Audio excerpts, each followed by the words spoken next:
electric vehicle conversion from internal combustion engine to electric vehicle engine conversion. Ang axle.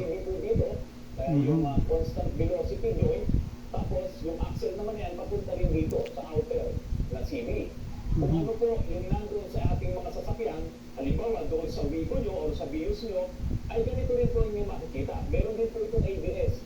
So meron siyang ABS sensor dito, at nandiyan po yung caliper, nandiyan yung rotor disc, at pag naging ito, yung lower suspension arm, halos parehas na parehas ng mga nakakabit sa ating mga sasakyan. Naku mga kapatid, Johnny Soprano, yun, mayari ng Moretti. Combustion engine para maging isang electric vehicle. At dahil po doon, marami pong nagtatanong. Electric vehicle. Ngayon ay 12 April 2026, Sunday, nanonood na YouTube. Yung Lancer, at dami lahat ng mga sasakyan halos, ay maraming nag-message po kahapon kung pwede daw po bang ma-convert ang kanilang mga gasoline fueled car, kilowatt. Ayun, 29 kilowatt motor. At yung 29 kilowatt po na yan, 29 kilowatt motor. Ano kaya?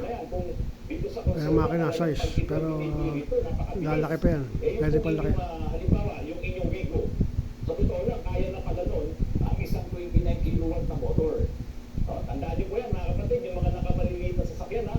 Wigo, Picanto, Mirage, na katulad ng build. Kung itong si Conserva, ay pwede po yung 29 kilowatt na motor. Pero, kung gusto mong mas malakas at mas mabilis, wala pong problema doon. Pwede rin tayong maglagay ng mas malaking motor para po talagang ma-experience nyo na talagang naiiwan ng ulo. 29 kilowatt motor, pero palaki, mas malaki. Hanggang 100 kilowatt. Ayun, kompreso, aircon. Ito po ay manual rack and pinion kasi po yung motor na nagpapalambot dyan o yung power assist ay nandoon po sa manibela. So sa ignition, ito yung ating condenser. No? Ito yung kanyang auxiliary fan. Kaya po, dito mga kapatid sa mga electric vehicle, kapag Electric vehicle. ang maririnig nyo lang po talagang ingay niya ay yung ingay ng auxiliary fan at yung lower doon sa loob ng inyong sasakyan. Pero yung motor, iingay lamang po yan. Makakarinig kayo ng konting winning sound kapag ka po inaarangkada nyo na. Kailangan naman po ng mga electric motors ay gano'n.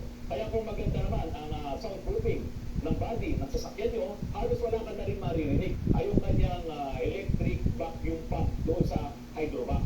Kasi po, yung mga standard na hydrovac na ginagamit natin ay umaasa doon sa pump na pinaiikot ng engine, yung vacuum pump na yun. Mayroon din siya anti-roll bar. Ito po yung anti-roll bar.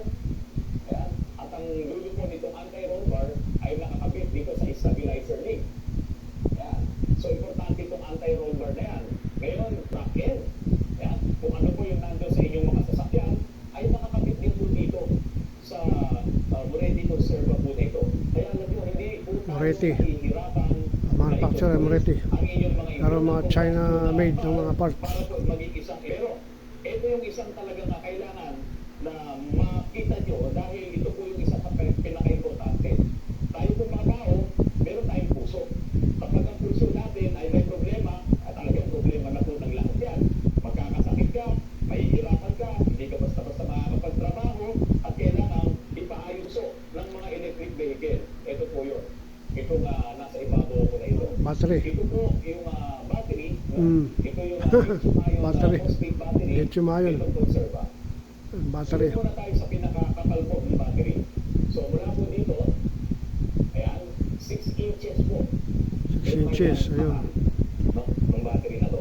Ngayon, Lapad. ano naman yung kanyang lapad? So, tingnan natin.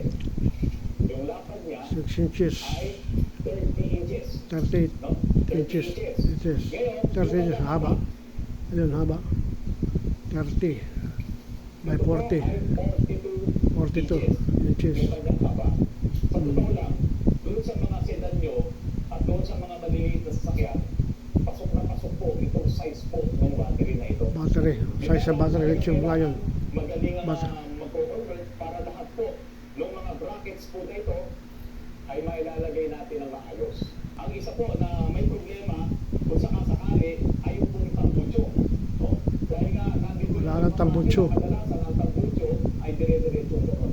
Karamihan ng mga sasakyan ay front wheel drive naman, talagang halos libre itong gitna na ito. Dahil wala na yun yung